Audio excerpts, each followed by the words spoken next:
Did you know? No Man's Sky was a concept that director Sean Murray conceived before he even had a studio. Murray began by convincing his future colleagues Grant Duncan, Ryan Doyle, and David Ream to leave their day jobs. He did this by sending them images of skyscrapers, calling the buildings massive games that are really functional and are kind of made to blueprints. Ream agreed to leave his job and follow Murray, but said, only if we go on and make a skyscraper of our own. This ultimately led to No Man's Sky being developed under the name Project Skyscraper. Murray's efforts paid off, and all four men left their day jobs at bigger game studios to form Hello Games. Unable to secure a publisher for their first game, Joe Danger, the team eventually gave up on their dreams and went out for a drink. This is where they came up with the idea of selling Murray's house to pay for Joe Danger's remaining costs. In an interview with Engadget, Murray explained, "The way I looked at it was like, I'd bought that house because I'd worked at EA, so it was like blood money, like a blood diamond. You gotta sell that, that's bad karma." Joe Danger would go on to sell extremely well, keeping the team alive. However, with a sequel and numerous ports, Murray felt the team was in danger of falling into the same repetitive slump as some AAA games. He ended up sequestering himself and a few teammates in a room to work on what would become Project Skyscraper.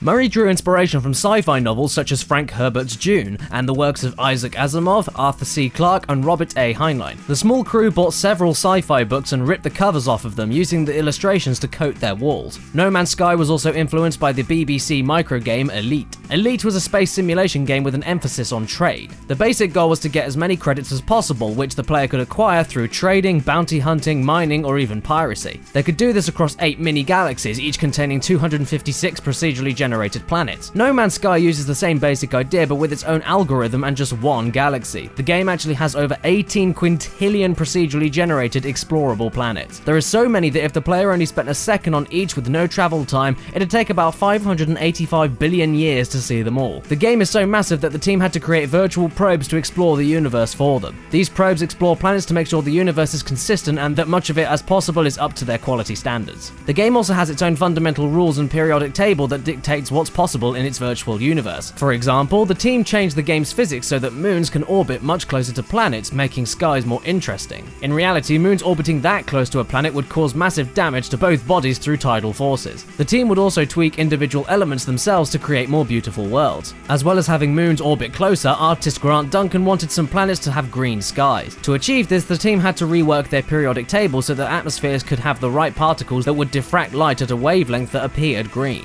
Everything in No Man's Sky's universe is interconnected, which means that this design process became a delicate balancing act. Murray told The Atlantic that something as simple as altering the color of a creature can cause the water level to rise.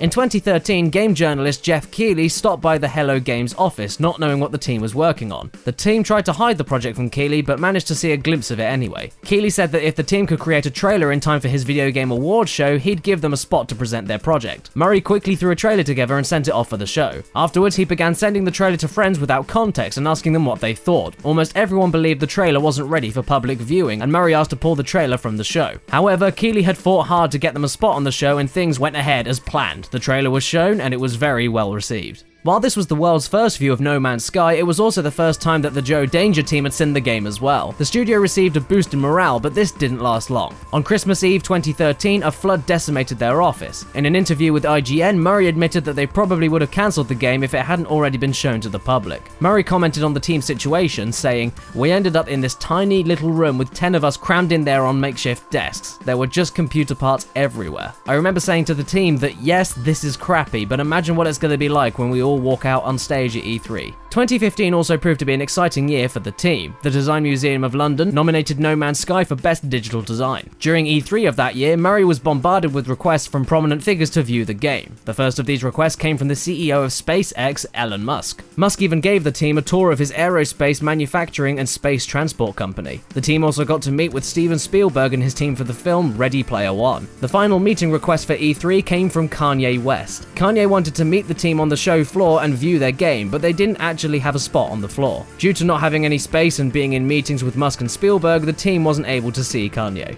Hello Games later revealed a new trailer and announced that No Man's Sky would be released on June 21st, 2016. With only a month before its release, Kotaku reported that 2 different sources informed them that the game would be delayed. Murray confirmed the delay through the PlayStation blog, saying, "We realized that some key moments needed some extra polish to bring them up to our standards. After a short delay, No Man's Sky will launch in North America on August 9th, in Europe August 10th, and in the UK August 12th. There's also been speculation that the cause for delay was due to legal issues that weren't public. Behind the scenes, Hello Games were dealing with a battle over the word Sky in their name. On June 17th, Murray tweeted, "We finally settled with Sky. We can call our game No Man's Sky. 3 years of secret, stupid legal nonsense over." Sky TV, a European satellite television and broadband service provider, owns the trademark for the word Sky. Less than a month later, PC Gamer revealed that a Dutch company, Caddicarus, claimed to own rights to the super formula that No Man's Sky relies on to create procedurally generated planets. Caddicarus co-founder Jeroen Sparrow said that his company didn't provide Hello Games with a license for the formula, but that they wouldn't stop the game's launch. However, if the formula had been used, they would need to have a talk with Hello Games. Murray has stated since that the team did not use Caddicarus' formula.